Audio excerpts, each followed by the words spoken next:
é justamente sobre o Canadá e essa alteração da ordem global. E aqui é um exemplo, né, meu caro amigo, do que eu estava dizendo para vocês, pessoal, que a gente tem que fazer análises, isso não significa que a gente concorda com o que está acontecendo.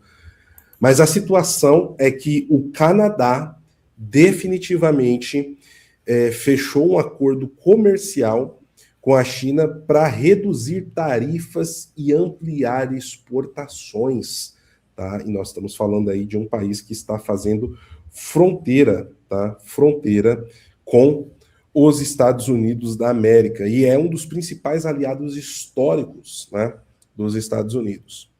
Em um movimento para ampliar seus mercados e diminuir a dependência dos Estados Unidos, o Canadá fechou um acordo comercial provisório com a China, anunciado nesta sexta-feira. O entendimento foi consolidado depois de 2 dias de conversas em Pequim. A expectativa do governo canadense é que novas regras passem a valer a partir de 1º de março. O primeiro-ministro Mark Carney comunicou que a China concordou em reduzir as tarifas sobre a canola canadense. Assim, eles devem cair para uma taxa combinada de cerca de 15%, muito inferior aos atuais 84%. Além disso, outros produtos como ervilhas, lagostas e caranguejos deixarão de pagar tarifas consideradas discriminatórias durante a vigência do acordo prevista até o fim do ano. Segundo Carney, as alterações poderão gerar quase 3 bilhões de dólares em novos contratos de exportação para produtores rurais, pescadores e industriais de processamento do Canadá. O premier esclareceu que o pacto é preliminar, mas afirmou ter alto grau de confiança de que será implementado. Ele declarou suas percepções à imprensa depois do encontro com o líder chinês Xi Jinping. E aí, pessoal, eu quero trazer para vocês aqui um vídeo que eu separei de uma fala curta do Mark Carney. E é óbvio que a gente sabe do grande risco e do grande problema que é um acordo desse fechado com a China. Mas eu quero que vocês prestem atenção no que o Mark Carney disse, que é uma confirmação do que nós estamos batendo na tecla insistentemente, eu principalmente em quase todos os programas, do choque de placas tectônicas que estamos enfrentando no mundo e o que isso significa. E eu quero que vocês percebam como o Carney fala. Depois eu vou comentar sobre isso. É um vídeo de 13 segundos, mas prestem muita atenção aqui no que ele diz e na expressão do Mark Carney. Olha só. I believe the progress that we have made in the partnership sets us up well for the new world order. De novo.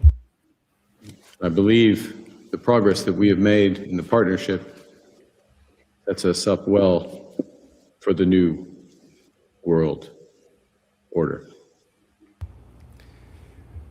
O que ele fala abertamente aqui é que esse acordo está preparando o Canadá para uma nova ordem mundial, para uma nova ordem global. E percebam como ele fala isso, a forma que o Carney fala isso. Senhor Sepúlveda, eu posso estar completa? Agora a gente vai entrar no ponto de certa forma que eu não posso afirmar. Mas a impressão que eu tenho é que o Mark Carney, ele se viu forçado a fazer isso. Tipo, eu tenho que fazer isso mesmo contra a vontade.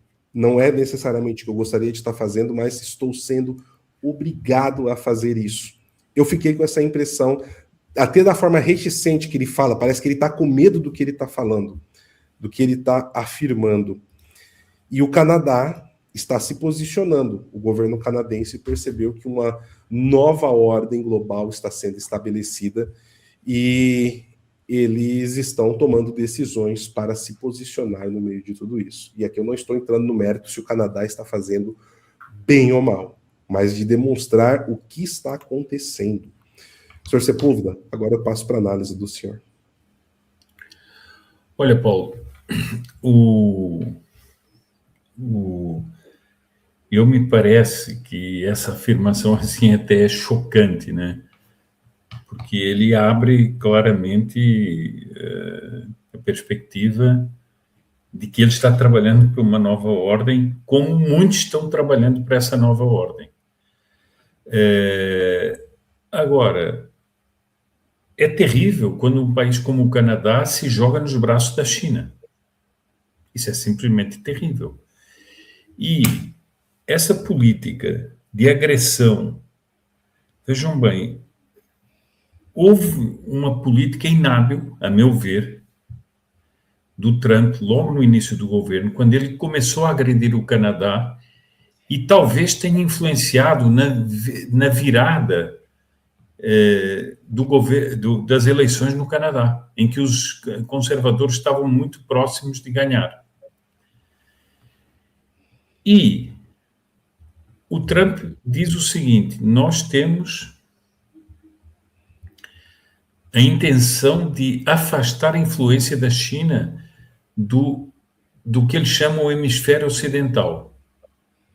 Bom, de repente, o vizinho, a certo sentido mais importante, diz o seguinte: nós estamos chamando a China para nos defendermos dos Estados Unidos. Não se pode dizer que esse é um resultado brilhante, né? Não se pode dizer que esse é um resultado brilhante. Eu não estou justificando ou não justificando, eu só estou dizendo o seguinte: que resultado é esse para quem quer afastar a influência da China? Ou isso está sendo feito como chantagem para que o governo americano e o governo do Trump deixem de tentar assediar o Canadá? É uma hipótese, porque aí tem um ponto importante quando diz aí um acordo provisório. Mas o que é fato é que há um flerte com a China. Agora, eu pergunto o seguinte, Paulo, esse é um resultado que devia ser visto com alta preocupação pela diplomacia americana. Mas aqui eu vou lhe dizer um outro problema que eu vejo nisso tudo. É que quando, por exemplo, nós tínhamos aqui o nosso amigo, acho que era o Eugênio, né? Que estava com a fotografia do Churchill no seu... Ele mesmo. Bom, então, isso é muito interessante porque nos remete ao Churchill. O Churchill era uma pessoa de uma personalidade forte. Foi ele que incentivou a resistência ao nazismo. Ele tinha ele comandava o governo com muita ênfase, com muita determinação. Mas ele era uma pessoa que trabalhava em conjunto. Inclusive, ele fazia um trabalho muito importante com o próprio monarca, que o monarca não gostava dele e ele foi trabalhando o monarca para mostrar que toda a situação e toda a visão política dele era correta. E acabou conseguindo fazer isso com o monarca. Agora eu pergunto o seguinte: nós aqui estamos diante de alguém extremamente personalista, com posições que ora vão para a direita, ora vão para a esquerda. Não, é melhor não dizer direita e esquerda. Ora vão para um lado, ora vão para o outro, para não fazer confusões. Quer dizer,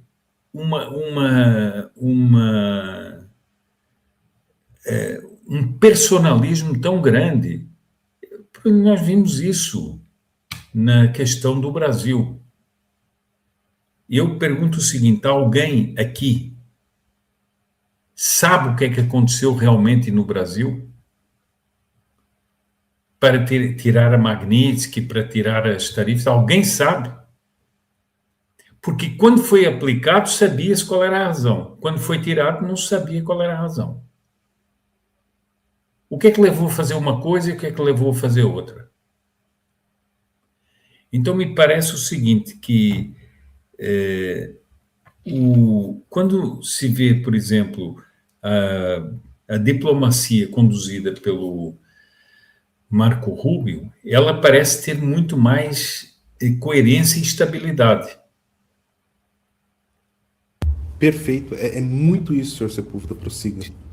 Não, seria isso. Quer dizer, eu vejo esse personalismo como algo desvairante e que acaba lançando a confusão entre aqueles que não devia lançar. É muito sintomático isso, né? Quando a gente vê as posições do Marco Rubio e tudo mais, a forma de lidar com tudo isso. Tem um ponto que eu deixei passar da pauta anterior, senhor Sepúlveda, mas que é importante e casa com isso daqui. Nós tivemos uma comitiva bipartidária de parlamentares americanos que foram a Copenhague essa semana, e isso passou meio despercebido na mídia. Não sei se o senhor viu isso, senhor Sepúlveda. Não vi. Eles foram, democratas e republicanos, ter reuniões com o governo canadense, dinamarquês, perdão, tudo frio, né? Com o governo dinamarquês, para deixar claro que não é necessariamente uma visão hegemônica dentro dos Estados Unidos da América, inclusive dentro do próprio Partido Republicano, essa política diplomática que está sendo adotada. E me chamou a atenção essa comitiva ter ido até Copenhague para isso, né? Isso aqui é um ponto que me chamou a atenção. É mais uma informação importante que precisa ser posta aqui, né, para análise. Paulo, eu não vou aqui fazer análise de valor, mas vou fazer análise de realidades, do que é que aconteceu. Nós tivemos, há dias atrás, o J.D. Vance, a necessidade do J.D. Vance de desempatar uma votação no Senado que arriscava as ações do Trump na Venezuela. Agora eu pergunto... Ele foi voto de Minerva, com um Senado que a maioria é republicana. Que a maioria é republicana. Então eu pergunto o seguinte, essas atitudes não estão levando a que, de repente, a própria base do Partido Republicano mais próxima ao Trump se afaste dele? Eu ontem, no podcast que eu fiz, eu tive uma conversa, sendo podcast, tive uma conversa com a pessoa que nós estávamos ali fazendo a gravação, e era sobre a questão da Venezuela. E eu chamei a atenção do seguinte, a base mais próxima do Trump, nessa questão toda da Venezuela, da América Latina, está se tomando uma posição hábil, mas de contestação à posição do Trump. Elogiando a ação militar, mas depois dizendo o seguinte, mas o quê? Continuar a trabalhar com comunistas e com Delcy Rodrigues, etc., quando existe, e foi, em boa medida, pela pressão dessas bases que a Maria Corina Machado foi recebida. E talvez tenha sido um ponto de virada ali, assim. Mas, então, o que eu vejo, e isso eu não entendo, como é que o Trump alega tantos riscos para as eleições de midterm, ou seja, as eleições que vai haver em novembro, creio eu, como é que ele fala tanto do risco dessas eleições e depois toma essas atitudes que fazem com que a própria base se afaste dele?